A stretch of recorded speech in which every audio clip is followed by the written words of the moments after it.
in my life. So for example, I have a couple of friends that worked on it, on this field, but I didn't have really role models or anything. The only thing I knew was that it was a path that I could go through and have other career opportunities. Also adapting, because I come from a very specific type of work, so I'm used to different processes, different way of thinking, and here it's totally the opposite. No, I won't say the opposite, but very different from what I'm used to. So also going through the process of, okay, this is something new, it's starting from scratch basically. And while also finding offers that, coming from a non-technical background, finding offers that I could easily elope to. So during my search, I was searching, for example, for something more as in technical support, not just customer service, to go and try and see if I could easily get eloped into it. I like that. I like that you tried to, find a path that wasn't going to drive you crazy, or, throw up more barriers or take more time away from you. So I think that's wonderful advice. Helen, how do you feel about this question? What were some of the challenges that you encountered as you were trying to transition into tech? So of course I agree with everything that Veronica said as well. I felt all of those things. But also I can see in the chat there's a lot of people from education. So one of the biggest things is the sheer amount of volume of new knowledge that you have to acquire to start this new role, especially if you've already studied something and you've become almost a master in your field in that area. The idea of, okay, now I have to do this again, but in a completely different industry, that can be quite terrifying. And also one of the things I find is sometimes there's a lack of relatable role models as well, especially when you are a woman in tech, or especially a non-white woman in tech. So that can be something that can be intimidating at first, which is why programs like Bumble Tech Academy were so important, because they help you navigate past those barriers. Yeah, I think that's wonderful, kind of a wonderful breakdown, because you're right, having that structure and that external support is massive. And I think it's very valuable and very important that we do highlight that, being a woman in tech or being a woman in a male dominated field is difficult. You are adding extra layers of intersectionalities on top of that would further other you from the group. And so, it is really important to take ownership of that identity and realize that they need to make room for you, that this is a thing. It shouldn't be a situation of you having to try and prove that you deserve a seat at the table after you've already gotten the job. It's something that is, it's going to be a constant thing that most people think about until we can unlearn and, kind of break down some of these ingrained processes that, we've all kind of lived within. All right, let's talk about some of the resources that helped you on that transition. Samantha also had chimed in the chat thread asking, what do you suggest if you are transitioning from a certain area into tech? What can you do to really land that first tech job? So let's kind of break this down and talk about resources first. Were there any that you found that were helpful? Anything that you thought would be great, but was actually, not really useless, not really useful after you, spent time with it? What has this been like for you? Helen, do you want us to start us here? I think you have your typical examples like Stack Overflow and YouTube. YouTube is great. I think it's a great free resource, and you can follow tutorials on there. And there's also I was very lucky because I do have some family members who are in tech. So I would say reach out to your circle, because you'd be surprised at how many people are actually in tech, especially when you're not in that industry yourself. You don't notice it, but there are so many people in that industry, and it's so useful to have someone just to clarify a point for you, or to ask them a question about, okay, I've had many jobs before, but how does it work in a tech company, for example? Or what kind of questions will I get an interview? Is it really like they say?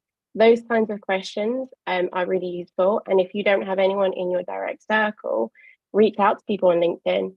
I found that people are really, really happy to give you some time, give you some advice, especially looking for people who come from non-traditional backgrounds too. They want to see other people from non-tech backgrounds do well. I love that. I love that response. Veronica, how about you? What were some of the resources that were helpful to you, or were there any that weren't helpful? For me, was also having a couple of friends in tech and asking them what did they do in their daily jobs? How did they manage to get in that career? And as well, like Helen said as well, LinkedIn. For example, in my case, I once reached out to a recruiter, asked what do I need to get to this role? And normally they're quite responsive and they give you some very useful tips. But aside from that, also, depending on where you are, for example, for me, the biggest resource was the Bumble Tech Academy. So you might also look and check if there's any programs in your country, in your city. For example, now I see there's a lot more programs as well here in Barcelona. So that also can help you get what you need to reach a position in tech. So for me, what's more or less that. Yeah. I very much appreciate, you sharing those resources and references with us. Helen, I completely loved your initial answer of YouTube. YouTube University, y'all, like we are all you'd be shocked at the amount of adults that get through their adulting lives because of YouTube. Like I'm one of them. You can learn all kinds of great stuff there. Did y'all find that it was easier to find paid resources as opposed to free resources when you were getting started? That's something we hear a lot from attendees who are transitioning, is this idea of like, well, I want to get something that's worthwhile. Like I want to get, a certificate or build skills that are useful. And so it's easy to think like, oh yeah, that one's expensive. It's got to be worth my while. Did y'all encounter things like this, or was this maybe not as much of an issue that y'all saw? I mean, I would say first, fully exhaust the free resources, because that should be where you start. And it does mean that if you do decide to invest in something paid, you have a much surer footing when you start that. And you're going to get something out of it. And oftentimes you can see the course content as well before you pay for the course. And you can see how much of that do I actually need to pay for? How much of that can I get for free? Like Veronica's mentioned before, we were really lucky with Bumble Tech Academy because, we did get put through 2 boot camps with them, and they are very intense. So I would say that if you're going to pay for a boot camp, for example, you have to be sure you want to do this, which is why you need to go through the free resources first, because it's intense. That's the only word I have for it. Yeah, that makes sense. Veronica, how did you navigate this? Like, what were you thinking, or what was your, what was your process when you were trying to find resources that were worthwhile as opposed to stuff that maybe wasn't quite what you really needed? For me, it was quite a journey, because first you need to know that you really want it. So the moment that you're like, okay, I have to pay for this, you need to have your mind set on it. It was a bit complicated because like I mentioned before, now I see a lot of free courses, but when I was looking, there was none. so I was like, okay, this is a challenge, because you need to have the financial resources. So yeah, in that sense, I do agree with Helen. If you can check first, like do your pre-courses for free, because most of the things, maybe that's what they don't usually mention, most of the tools that you use at least for web development, for programming, they're free. Go on YouTube as well. Like when we were during the bootcamp, many times I had to check some tutorials on YouTube, and it's free, and it's from people in the area, and they know what they're doing. So it's training that you get. So before diving into it, definitely go and check something for free first before eloping and paying. Because again, like Helen said, boot camps are very intense. So you really need to. And I don't want to exclude anyone at all from who's listening to this conversation, but if you're a woman or you're not white, there's a lot of opportunities out there where there's a big push to get diversity into tech. And you just need to look for those opportunities and keep an eye out on them. Maybe it's not a full course, but it might be a free class, which is the place where you meet your mentor, for example. So try and look into these areas where there's a lot of support for pushing the non-traditional person into tech. I like that. Now, okay, obviously I operate and talk to a lot of people within the tech sphere. I am not tech literate. I'm very, very, very, very, very, small vocabulary within tech. So, but something that occurred to me and I was wondering about while you were talking, when you're assessing these options and trying to figure out is this something that's useful? If you don't have that friend in tech that you can go to, do you have any are there any specific areas where it is better to look for these kinds of opportunities? Is this something that you follow a couple different blogs that share this kind of information? Is it more like there's an Instagram, like an account that you like, or a hashtag to follow that people share? Maybe the community exists more like in Reddit or on within Twitch or something, Discord, maybe there's something else. For somebody who is transitioning and doesn't have that industry familiarity with tech, what are some of the ways to kind of dip your toe in the water to get to know what's going on? Are there any I feel like periodicals is an old word. Nobody subscribes to magazines really anymore, but you know what I mean? Are there places that you go to kind of stay up to date on what the industry trends are? Veronica, how about you? In my case, I was very maybe traditional. I was looking into LinkedIn. So there were some companies that I already knew besides the bigger ones, Google, etc. That I was following, and I was looking into what offers they had, what positions, and to be honest, in my case I just Googled a bit. I didn't really follow any blogs or any specific page. For me, that during that moment was literally going through LinkedIn and following the different tech companies. I like that. Helen, how about you? Do you utilize things like LinkedIn, or are there maybe other places that you go to get to kind of stay up to date on what's going on in the industry? I think LinkedIn is a great resource if you use it in the same way you use other social media. So once you follow one company or a group, for example, Shipping Code, once you follow and you see their activity on your feed, you see who they're talking to, what they're commenting on, what they're liking, and then you can go and add that person, follow that person. And I think sometimes when you start from zero, you don't know where to look, but if you pull up one thread, you'll find that it leads to a lot of other important resources. I like that. I think that's great. Okay, Veronica, I want to go back to something you had said previously for this next question. You had talked about, don't pay money or don't put money behind education or towards learning new skills until you know that this is what you want, until you know that this is a transition you want to make. Now, a lot of people then their follow-up question is kind of like, A, how do I know? And B, do you have to know specifics of what you want to find within tech, where you want to be? Or is it enough, do you feel it's enough to just decide yeah, this is the world I want to be in, and then I can find my niche within there? Yeah, I'd say, yeah, definitely. Again, this is how it worked for me, obviously. In my case, I had to really think a little bit before having a specific idea, meaning I knew that I didn't want to do, for example, data scientist.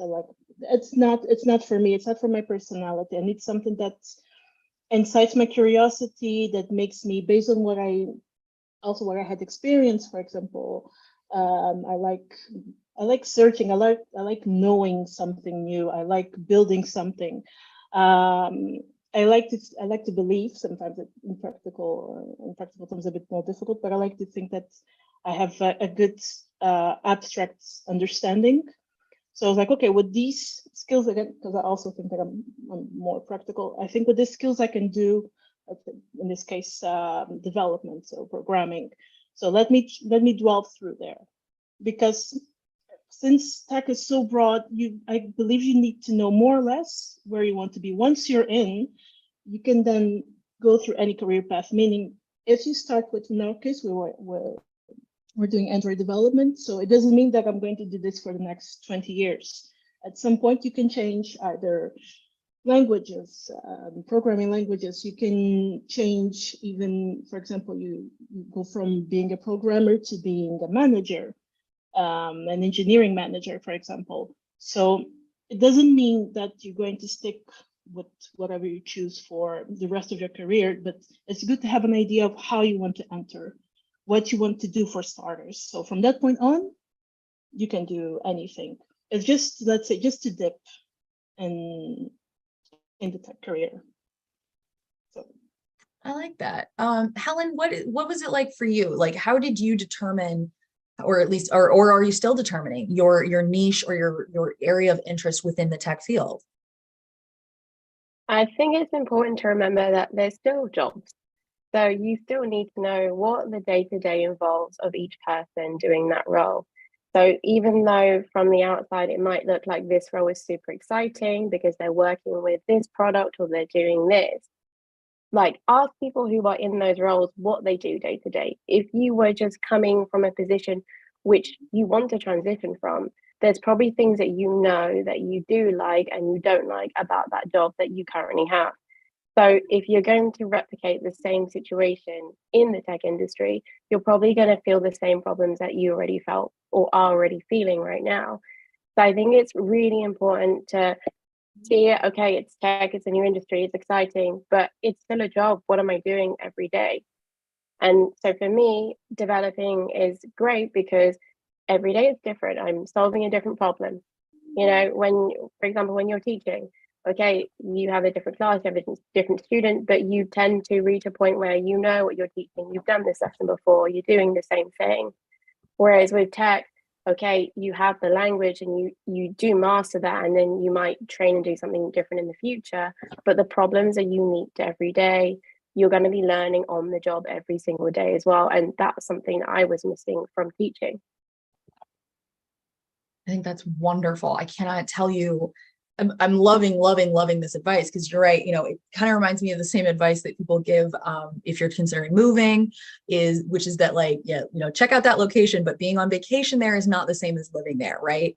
And so you have to kind of think that, like, yeah, if you're moving, you know, you want to change of scenery, new pace, whatever, but you are still moving, right? You can't, like, really pick up and run away from everything else that's going on. And it's the same in a job, right? Because you are the constant, and you know what you like and what you don't like to do. And frankly, like, so Helen has a background in law, right? I was a law student for a year. I was a paralegal for like 6 after that. And then trying to transition to literally anything else was terrifying. And so, you know, for me, it seemed really kind of defeatist, but like, I could make a list easily of the things I didn't want in a job. The things that I did want were a lot harder to figure out because I didn't know what industry I wanted. I didn't know what to expect from, you know, whatever new industry I went into. So I love, Helen, your advice to think about the kind of things you like and don't like. So at least that way you can say, like, okay, well, I don't like dealing with customers. I don't want to be answering phones, and I hate an open plan office. Maybe that's your, you know, those are your 3 deal breakers or something. And at least then, you know, baseline, you're at least looking at roles where hopefully you won't have to do those things. Veronica, have you done this in the past? Have you tried to, you know, think about the things that you like or don't like before you make a transition? Or was that maybe less of a consideration for you in this situation? no, it was definitely a consideration. There were things that I did not want to repeat.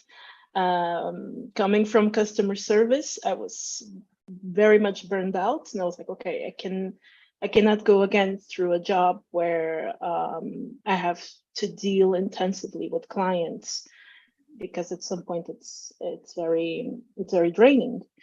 I don't want to be micromanaged on the exact time that I'm clocking in, clocking out.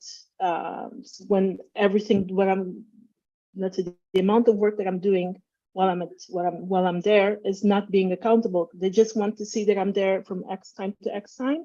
Mm-hmm. And no, it's not what I want. And then from that point on, figuring out what I wanted to find in the different job, I was like, okay, I don't know at this point, because I'm used to doing this for so long. So at least I know what to start from. I don't want this, and and look for, at least try and see what else can be there for me.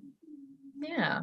Samantha is back in the chat, completely agreeing with you, saying I can identify what I don't want, but it's more difficult to determine what I want because I've not selected an industry.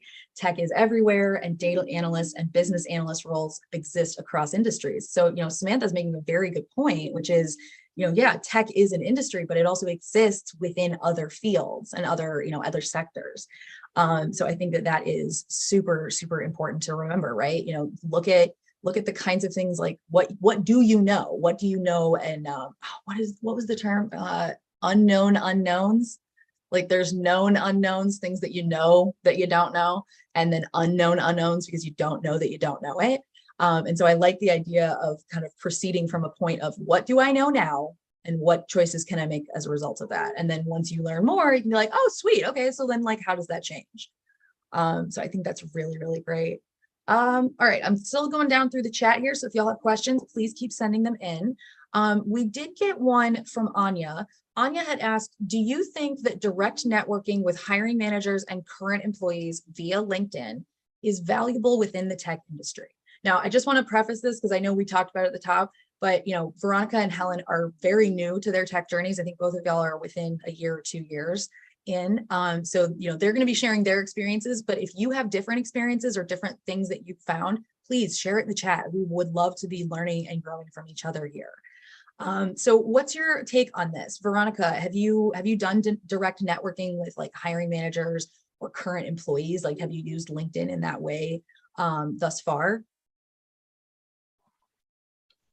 Yes, I did reach out, for example, for recruiters, just asking,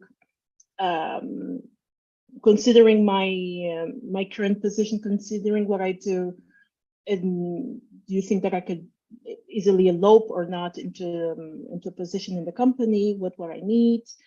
Also, with some employees, with some employees as well. It can at least reach out. I think it's not a problem. Reach out. The networking helps, definitely, because once you start following people in LinkedIn, I think Helen mentioned this before. Once you start following people on LinkedIn, companies, you start getting more content in it, and at some point you will find something that definitely will help you. Also, in general, I like to think this way. In general, people are open to give you help, to give you some insight. Like, okay, if you want to do this, you might need that. So it definitely helps. How about you, Helen? Have you used LinkedIn for direct networking? Is this something that you've been told to do at all? I have spoken to some recruiters on there. I think it can work for sure. It's not something that I have had success with because our situation is very unique with Bumble Tech Academy. But I would say that one thing is useful, and it's kind of linking to what we were saying before as well, is that when you do reach out to people, you can kind of get an idea of the culture of the company they're working for as well, and their career path. So, for example, okay, maybe they don't reply to you, or maybe you don't get a mentoring session with them, someone who works at one of these companies, but you can look and think, oh, how long have they been at this company? Have they changed role in this company? Is there space, for example, for me to be indecisive and join this role and then move across, for example? So I think that's something of value that you can get even if you don't get a job out of it. And maybe they connect with you and you see them at a networking event in the future, or you see their company at a networking event in the future. It's just useful to get your foot in the door. Like that. Okay. All right. Now we've gone through about half of the questions that we wanted to ask today. So again, we still have time, y'all. If you've got questions, send them in. Let's see here. Oh, okay. So there was one question that just came in regarding mentorship. Do either of you have a mentor? And if so, how did you connect with them initially? I'm really interested to hear about this since y'all are so new to the field. Is mentorship like even on your minds yet? Or is this something that, is kind of a bridge to be crossed, in a little while? Helen, do you want to start? We do have mentors. We do as part of our program, which has been amazing. I think incredible. I think the journey would have been so much more difficult if I didn't have my mentor, because you're navigating a different field, you're navigating a different role. It's useful to have someone to be able to ask questions to and not feel like you're bothering someone. And also someone with more experience has probably experienced all the problems that you are currently going through. So it can be very calming and helpful to have their take on the situation, because it might seem like the biggest problem in the world for you right there in that moment, but it's a blip. Okay, Veronica, how about you? What has, what was it like meeting your mentor initially, since y'all, kind of get them and it's more of a formal program? What was that initial contact like? I was quite lucky with my mentor. He's just great. He's amazing. He's very patient. He helps me a lot through anything that like technical issues. Sometimes even when imposter syndrome kicks in, also it's always good to reach out to your mentors because they go through it every day as well. So but yeah, it's like Helen said, they're like a base to our learning. They without a mentor, I mean, it's very difficult to navigate your work daily, especially in our case since we're so new. We have no tech background. They're like a rock, let's say. So it's definitely a must-have. Excellent. Now, one thing I do want to touch on, and I'm curious to see if this is something that y'all have experienced as well. When you are part of, academy or cohort, there are those people that you are learning alongside. Do y'all also look at others within your groups, within your teams, as mentors? Like, do you look at them as people that you want to learn from as well as learn with? I'm just curious to see if this is something that's part of the culture within the Bumble Academy. Veronica, what do you think? Yeah, I'd say so. I mean, at least in my case, for example, with Helen, we used to pair a lot, and it's helpful because especially when you start from scratch, you need some kind of support. It's good to know that you can reach out to your peers. It's good to know that you can reach out not just to your mentors. And on top of all of this, we also had cheerleaders. So we had someone to just talk things through, not in the technical way, but I actually go like, how is it going, the whole process, because it really helps. It really helps go to have someone within the same field, within the same situation to help you strive. Yeah. Okay. Like that. Helen, how about you? Yeah, I think we were lucky because there were 8 of us all together going through this process. And That's there are nice. times, yeah, you just look at each other and just with a look, everybody understands the situation. Don't you love that's those? really important. I Yeah. love that. I love those relationships you build where like something's happening and you make that eye contact and you're just like, oh, we're gonna Yeah. talk about this later. Like it's just Yeah. wonderful. I love that connection. And it's so nice that y'all had that in such a small group setting. Yeah, it was definitely something that helps you get through because you're getting through it with other people, going through like quite a difficult process and leaning on each other, because although we all did the same program, we're all now in different teams, so you have exposure to different things and your day-to-day might be different from someone else's day-to-day. So just being able to reach out and say, hey, this sounds like a stupid question, but this is something I'm having an issue with, and they're more than happy to help you without judgment because they're in the same position as you are. Yeah. Okay. Let's see. I'm still going down through questions. So if you've got them, send them in the chat. I've got my eyes peeled there. All right. we've talked about your non-traditional backgrounds and kind of some of the things that y'all did prior to entering the Bumble Tech Academy. Let's talk about some of the transferable skills you were bringing with you. A lot of people are looking for maybe like a main set, top 3, top 5, whatever, skills that are transferable that would help someone thrive in a tech career. So let's talk first. Are there any that kind of come to mind for each of you that are like, this is something that you really like, would be very valuable for you to talk about in tech? Veronica, do you want to go first? Sure. I'd say definitely communicational skills, teamwork, and you need to be eager to continue learning. From coming from my background, it's one of the things that initially I said, look, this is what I'm bringing to the table. I have this experience.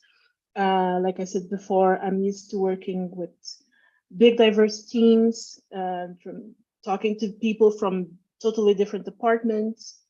So being able to liaise between all of them, and that's very important because when you get to a tech career, to tech department, you will need to know how to communicate with everyone. There's always this idea that developers don't talk, but in the end of the day, we have a lot of meetings, so you need to be able to communicate, especially if you're talking about technical things. So it has to be clear. You need to be able to express your questions, your concerns, talk about very techy things, and be able to be understood. Also, you will be again in a very diverse and culturally environment, so you will need the soft skills to be able to talk to people, because in our case we have people from all over the world, so it's very important to know how to relate to them. And also, of course, like I said, you need to be eager to learn, because it's constant. It's like every day. We went through 2 boot camps. We had to do our onboarding, and we're still learning like every day. Like there's always so much to learn when you start a tech career, especially in our case in programming. There's always new things coming up, so you need to keep up the pace, and it's important to be able to do that. So definitely, I would say these 3. Okay. Helen, what do you think? Are there any that you'd like to add to that list, or anything that you think was especially transferable? Like, this is a great transferable skill. If you are transitioning in and you have the skill, tell them. I definitely think communication. Like you said, if you want to work in an international company, which most tech companies are now, that's really important. But also you're working with different stakeholders every day. You're not just working with other developers, you're working with project managers, you might be talking to design, and that ability to be able to communicate across different functions is really, really important. I would also say time management, project management skills. So especially if you've come from a more senior position, you have to be able to manage your time every day when you're working as a developer, in our cases anyway, because you might be doing multiple things at once, and this thing might need to pause while you're doing something else, but you can't forget about this previous thing that you were doing. For example, you have a lot of meetings as well. You might work outside the remit of your team as well. So just having that in place just makes you more efficient, and it helps you feel less overwhelmed when you're already learning and having to take on new skills and new knowledge. Having time management skills are so important. That is so true.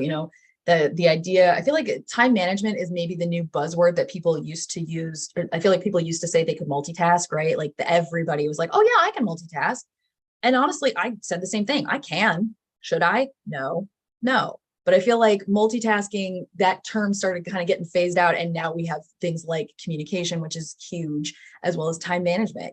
Being able to manage your time might be a better option for better results from you than somebody who's trying to multitask, handle 6 tickets at once, or answer this ticket and also, whatever you've got going on. So yeah, I think that's huge to be able to say like, oh yeah, this is an area of strength for me. Okay, if you are looking to identify some other skills that might transfer into tech, so when you were looking back over, what your work history had been, how did you kind of parse through? What was your thinking as you were taking a look at your experience and thinking like, what if this is going to translate? Helen, do you want to start us? Yeah, sure. Coming from the position of being a teacher, you understand learning quite well, and you understand what it means to have a good plan to learn and hit your goals and understand different units. So I think that's really important, because being a fast learner and being interested in learning is important in the job, even beyond being a junior. The job, it requires learning every single day and looking at things that you may never have seen before. And I think leaning on that as a teacher was really important, because okay, I've coached students through this situation before, so I should be able to coach myself through this situation, for example. And also, if you've had experience in different roles, there's always been a problem that you've had to solve. And for example, when you're developing, you're literally solving problems every day. Everything that you do is a problem that you have to solve. So use an example that you've had in a previous job where there has been a problem, and the logical steps you took to deal with that problem. That's so wonderful to hear. Okay, we are getting tons and tons of great questions in the chat, so I'm going to try and get to some of those as well. We have a little under 15 minutes left, so again, if you got questions, send them in. Okay, this one I thought was really interesting, and maybe, I don't know if y'all will have had experience in this before, but I think it's a good question to ask. Alejandra had asked, how do you handle an age difference between teammates? Specifically for Alejandra is a 39-year-old female junior dev working along with 22 to 23-year-old guys, and that's not necessarily so easy to bond. Have y'all come across this at all, either with different ages or experiences of people in your class, or maybe some team members that you're starting to work with? If not, totally fine. Just very curious to see what maybe this is like for each of you, as you would probably be younger members coming onto a developing team. Veronica, do you have any thoughts on this? If not, totally fine. No, Mike, for example, in our case, well, in my team, we don't have. I don't think we have a huge age gap. I mean, normally we should be there with the same, let's say, mindset. So, I think my case wasn't complicated. So I think it's fine. Okay. How about Helen? How about you? Have you felt any sort of like difference in an age gap, or have you experienced this maybe while working? I have never done it in tech, but I have done this a lot in other jobs. I think there's age gaps across all industries, though. So for me, this is something that I think I've had to deal with in all my jobs.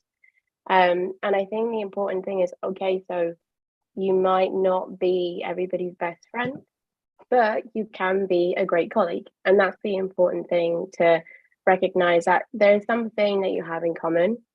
There must be something. You have to find something that you have in common, and that's it. And you can be a great colleague, and not finding your best mates in your team or in your company shouldn't put you off working in that company or that field. Yeah, I think that's a very good way to look at it. I think the other thing is, given that this question was written from the experience of someone older trying to work with someone younger, I have had a little bit of experience in this. I'm 36, so I'm not quite that old, but I do work with much younger people. Ask a lot of questions. Ask a lot of questions and try to go with like kind of vague stuff at the start. Kind of treating it, I don't want to say like a first date, but like just get to know them. Like try and figure out what y'all have in common or what you can relate on. There has to be something, like if it's a favorite food or a show that you like, or a favorite toy as a kid. Like there's all kinds of ways you can do this. But just trying to find some sort of common ground between you can really help to open up that conversation. So that way, even if you know that you are miles apart on everything else, like that might be something to connect with. Rosie is chiming in the chat saying, yeah, you have to be curious. 23-year-old dudes might not be very interested in whatever you have going on, but that doesn't mean they're not. Just because you don't think that they will doesn't mean that that's actually the case. So I very much like that. Delene also said a lot of communication, ask them questions to bring them out.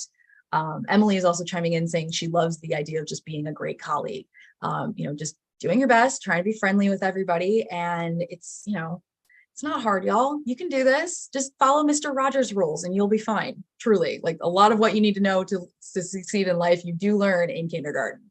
And Helen, I'm sure you can concur with this, that a lot of these skills get developed very young. So yeah, I think that's wonderful.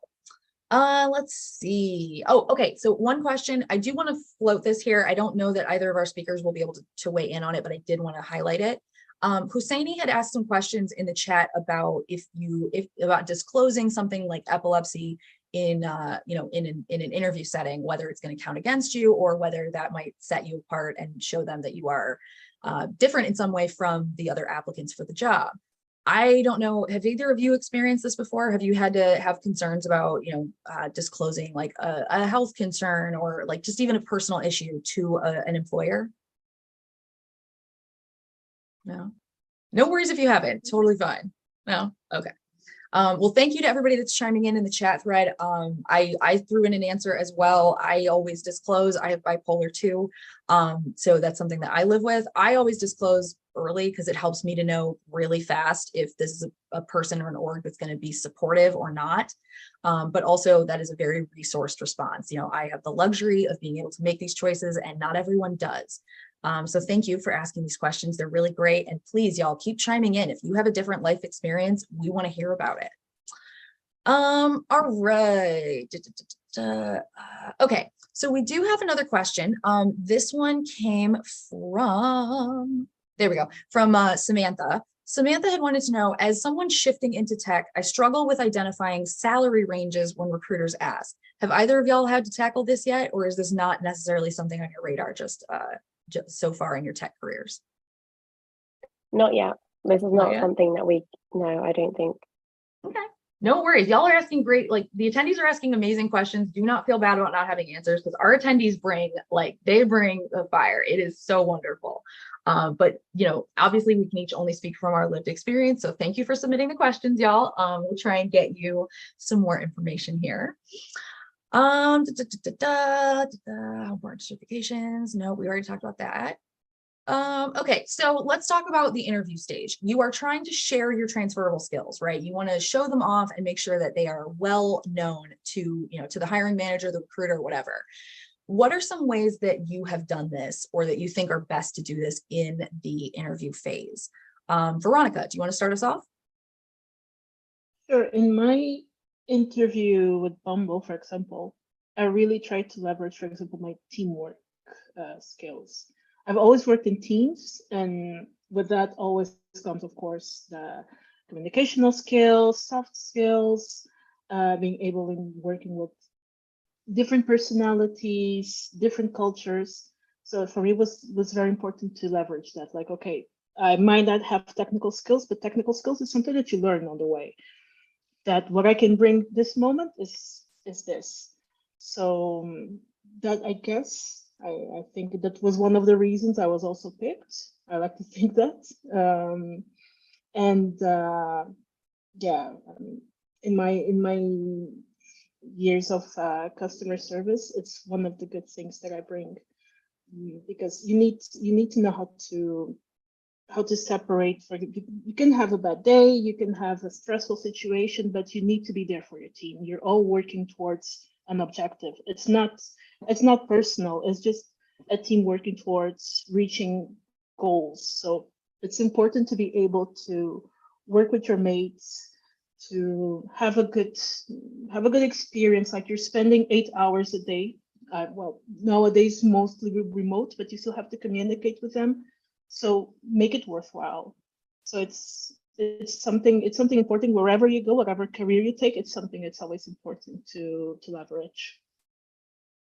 Very cool. Helen, what do you feel about this? I think, for example, if you are a good communicator, show them that you're a good communicator. So tell them a story, and tell them a story about a time that you managed a stressful situation, for example. So I think stories are really important.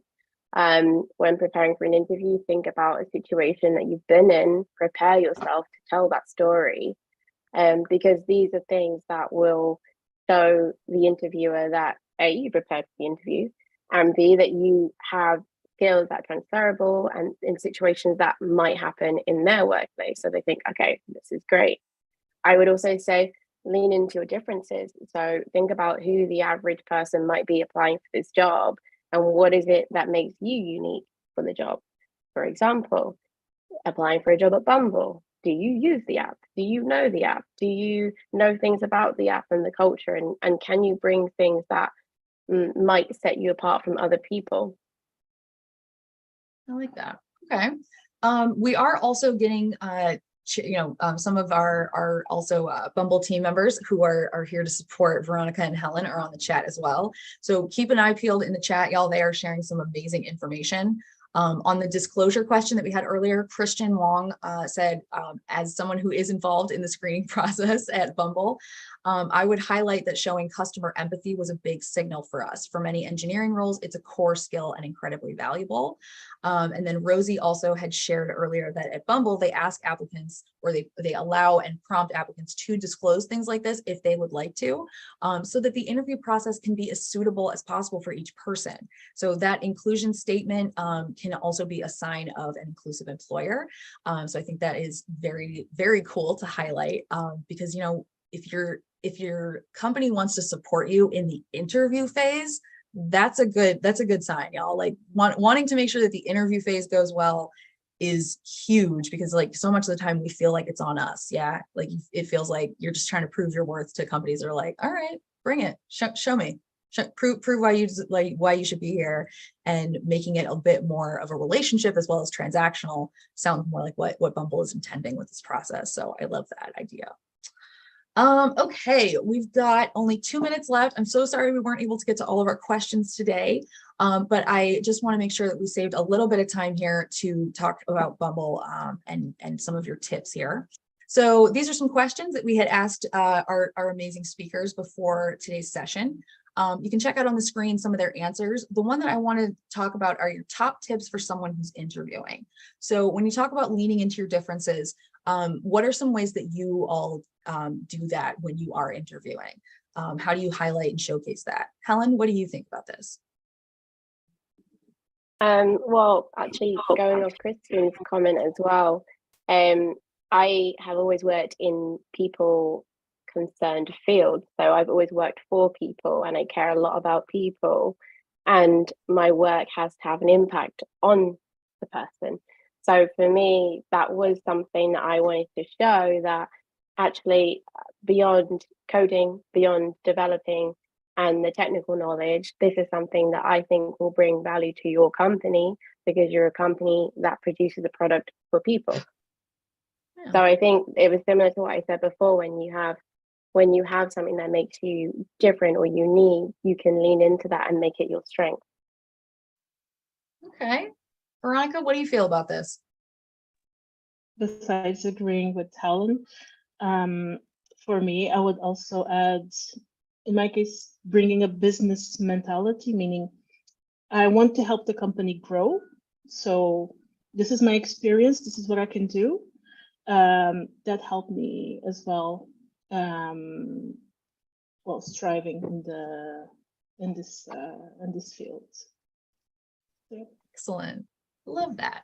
All right, we are at the end of time today. This always goes a lot faster than you think it will, but I just want to say again a huge thank you to Veronica and Helen. Y'all, obviously, I mean, Bumble team always comes prepared, but y'all were more than prepared today. I really appreciate the time that you took to be here with us, as well as, sharing so much, being so open and transparent about your own journeys.